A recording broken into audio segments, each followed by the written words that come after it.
ओम साई राम, जय साई राम। मैं श्री साईं वचन चैनल से बाबा की बेटी आप सबका हार्दिक स्वागत करती हूँ। आज हम बात करते हैं, होता क्या है कि हर किसी का अपना पूजा पाठ करने का अपना एक अंदाज होता है। हर किसी के अपने एक तरीके होते हैं अपने घर के, और वो अपने ही तरीके से पूजा पाठ करना पसंद करते हैं। लेकिन कई बार हम कंफ्यूज भी हो जाते हैं। हमें ऐसे लगता है कि शायद हम ऐसे पूजा करेंगे तो शायद भगवान कहीं ऐसा ना हो कि नाराज़ हो जाए, या हमारी ज़िंदगी में ज़रा सी परेशानी आती है तो हम कहीं ना कहीं घबरा जाते हैं। हम ये सोचने लग जाते हैं कि शायद कहीं ऐसा तो नहीं है कि बाबा हमसे नाराज़ हो गए हैं, कहीं ऐसा तो नहीं कि हमारी पूजा पाठ में कोई कमी आ गई है जिससे बाबा हमें एक लेसन देना चाह रहे हैं और हमारे साथ ये चीज़ हो रही है। तो हम उसके बाद हम क्या करते हैं, हम नए नए सॉल्यूशंस ढूंढने शुरू कर देते हैं। हम अपने पूजा पाठ में या पूजा पाठ के तरीके में चेंजेस लाने शुरू कर देते हैं, और हमें ऐसे लगता है कि नहीं, हम अगर इसको इस तरीके से चेंज करेंगे तो हो सकता है कि बाबा हमसे खुश हो जाए या बाबा हमारी इन परेशानियों को दूर कर दें। कई बार तो लाइफ में ऐसा होता है कि बहुत बड़ी प्रॉब्लम भी हमारे साथ आ जाती है और फिर हम इतना घबरा जाते हैं, जो कि एक नॉर्मल है। हम एक इंसान हैं, हमें नहीं पता होता है कि आगे क्या होगा। हो सकता है आगे सब कुछ ठीक हो जाए, और ऐसा होता भी है, लेकिन हमें नहीं पता होता, हमें अगले ही पल का नहीं पता होता। लेकिन हमारे बाबा को हर बात पता होती है, हर चीज़ पता होती है, और वो हर चीज़ जानते हैं। लेकिन हम कई बार बहुत परेशान हो जाते हैं, और ये नॉर्मल भी है। जब हम इंसान हैं तो इंसानों का जो वो होता है, खुशी में हम खुश होते हैं, और जब हम परेशान होते हैं तो हम बहुत ज़्यादा तकलीफ़ में आ जाते हैं। लेकिन आज मैं आपको एक बताऊंगी कि लोगों के दिमाग में तरह तरह के सवाल आते हैं कि बाबा ने पूजा पाठ के लिए क्या नियम बनाए हैं, क्या कानून बनाए हैं, और बाबा पूजा पाठ को लेकर क्या कहते हैं। तो मैं आपको एक बात बता देती हूँ कि मैंने साईं सच्चरित्र जी की बुक जो है वो पढ़ी है, और मैं उसको पढ़ती हूँ, अपने तरीके से पढ़ती हूँ। लेकिन मैं आपको एक बात यहाँ पे बताना चाहती हूँ कि जितनी भी बुक मैंने पढ़ी है, कहीं भी बाबा ने किसी भी तरह से कोई भी विशेष पूजा पाठ का उल्लेख किया ही नहीं है। बाबा कभी नहीं चाहते हैं कि पूजा पाठ का कोई विशेष ढंग हो। आपने भी पढ़े हैं, आप सब लोगों ने साईं सच्चरित्र जी की बुक जो है वो पढ़ी है, और आप सब लोगों को ये चीज़ पता है कि कहीं पर भी बाबा ने कोई एक बंदिश नहीं लगाई है कि नहीं आपने इस तरीके से ही करना है। वो कहते हैं कि पूजा पाठ, दिखावे ढोंग, इन सब चीज़ों से बेटर है कि हम बाबा को सच्चे मन से मतलब कि आरती करना ही सब कुछ नहीं होता है। अगर आपने घर में एक जोत जगा दी और बाबा का नाम ले दिया, बाबा उसमें भी खुश हैं। अगर वो भी नहीं हम कर पाते हैं, हमने अपने दिल में बाबा को बिठाया हुआ है, तो बाबा उसमें भी खुश हैं। अगर हम वो भी नहीं कर पाते हैं, और हमने आते जाते, हमारे घर में बाबा का कोई स्वरूप है, और हम आते जाते बाबा को देख लेते हैं, और हमारे अंदर एक प्यार भरी जो नज़र होती है वो बाबा को देखती है, बाबा उसमें भी खुश हैं। और आप यकीन नहीं मानेंगे, अगर हम इतना भी नहीं कर पाते हैं तो बाबा कहते हैं कि अगर हमने किसी को अन्न दान कर दिया, अन्न का दान कर दिया, तो भी बाबा उसमें भी खुश हैं। बाबा हर रूप में खुश हैं। बस वो इंसानियत जो है ना, हमारे अंदर इंसानियत होनी चाहिए।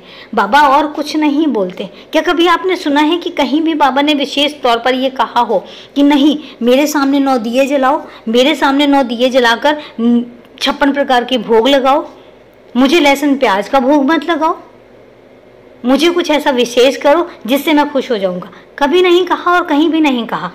बाबा तो उनमें से हैं। हम साईं सच्चरित्र जी की बुक में पढ़ते हैं कि बाबा जब भिक्षा लेकर आते तो भिक्षा ऐसे ही एक वो था, कुंड टाइप का था, उसमें डाल देते थे, जिसमें जानवर भी खाते थे और बाबा भी खाते थे। उसमें गांव की कुछ एक लेडी थी, वो भी टुकड़े अपने घर के लिए ले जाती थी, बेचारी गरीब थी, और बाबा ने कभी कुछ नहीं कहा। क्योंकि अन्नदान, बाबा ने हमेशा कहा है कि आज की दुनिया में अन्नदान सबसे ज़्यादा बड़ा दान है।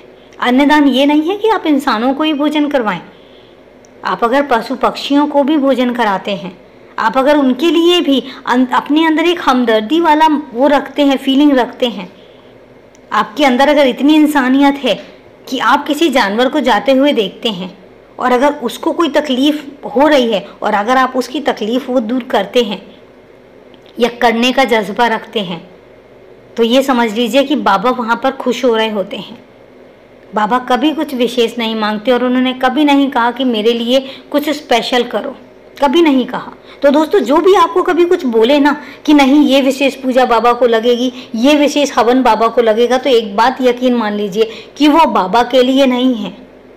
और इसलिए कभी किसी पर बिलीव करने से पहले एक बात सोच लीजिए कि बाबा ने कभी ऐसा कुछ नहीं कहा है। तो अगर कोई कह रहा है तो उस पर विश्वास मत कीजिए, सिर्फ अपने तरीके से करिए और अपने दिल से करिए। वो प्यार जो आपके अंदर से जागता है बाबा के लिए, बाबा उसके भूखे हैं। बाबा किसी विशेष हवन के भूखे नहीं हैं, बाबा किसी सोने चांदी के भूखे नहीं हैं, बाबा किसी रुपयों पैसों के भूखे नहीं हैं।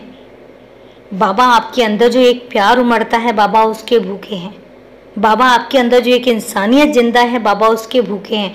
बाबा किसी छल कपट के भूखे नहीं है। आजकल बहुत लोग ऐसे मिलेंगे जो आपको बाबा के नाम पे भड़काने लगे होंगे, बाबा के नाम पे आपको छल कपट करने लगे होंगे। लेकिन मैं फिर आपको बार बार बोलूँगी, गुमराह मत होइए, अपने आप को गुमराह मत करिए। मुझे कई बार फ़ोन आते हैं कि दीदी हम बाबा की कैसे पूजा करें, हम बाबा का व्रत कैसे रखें। मैं फिर वही बात बोलूँगी, पहली बात तो बाबा ने व्रत के लिए कभी कुछ स्पेशल कहा ही नहीं है। वो कभी नहीं चाहते। उन्होंने हमेशा एक चीज़ कही है कि जब अपनी आत्मा तृप्त होती है तो हमारा हर काम में मन लगता है, तब हमारा पूजा में भी मन लगता है, तब हमारा पाठ में भी मन लगता है।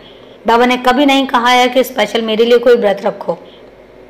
पर उसके बाद भी अगर हमारी श्रद्धा है तो आप जैसे रखना चाहते हैं आप वैसे रखो।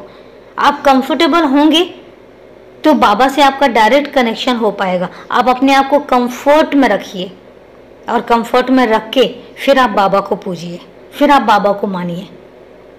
और यही बाबा ने कहा है। तो बाबा कुछ स्पेशल आपसे नहीं मांगते हैं। मैं फिर वही कहूँगी, कभी कोई आपको कुछ स्पेशल कहे तो प्लीज़ गुमराह मत होइए। कभी ये कोई बोले कि आप ये चीज़ रख लो और इससे आपका घर में समृद्धि होगी, बिल्कुल भी नहीं। अगर आपके घर में बाबा हैं तो आपके घर में वैसे ही समृद्धि है और समृद्धि के लिए कुछ स्पेशल करने की ज़रूरत नहीं है। तो दोस्तों, गुमराह मत होइए। मैं बार बार आपको वही चीज़ कहूँगी, किसी के बहकावे में मत आइए, किसी के गुमराह करने पर गुमराह मत होइए। सिर्फ और सिर्फ बाबा के साथ डायरेक्ट कनेक्शन रखिए। बाबा की आंखों में देखकर बाबा के साथ प्यार से बात करिए, बाबा के साथ प्यार से पेश आइए और ऐसे पेश आइए कि बाबा आपके घर में एक बड़े बुजुर्ग हैं। तो ये था दोस्तों आज का टॉपिक। उम्मीद करूँगी आपको अच्छा लगा। अगर आपको अच्छा लगा है तो प्लीज़ चैनल को सब्सक्राइब कीजिए, लाइक कीजिए, शेयर कीजिए और कमेंट करके मुझे ज़रूर बताइए कि आपको कैसा लगा। तो मिलते हैं अगले वीडियो में बाबा की कुछ विशेष टिप्पणी के साथ कि बाबा क्या कहते हैं और बाबा कैसे कहते हैं। तो दोस्तों, मिलते हैं फिर अगले वीडियो में। तब तक ओम साईं राम, जय साईं राम। अपना ध्यान रखिए।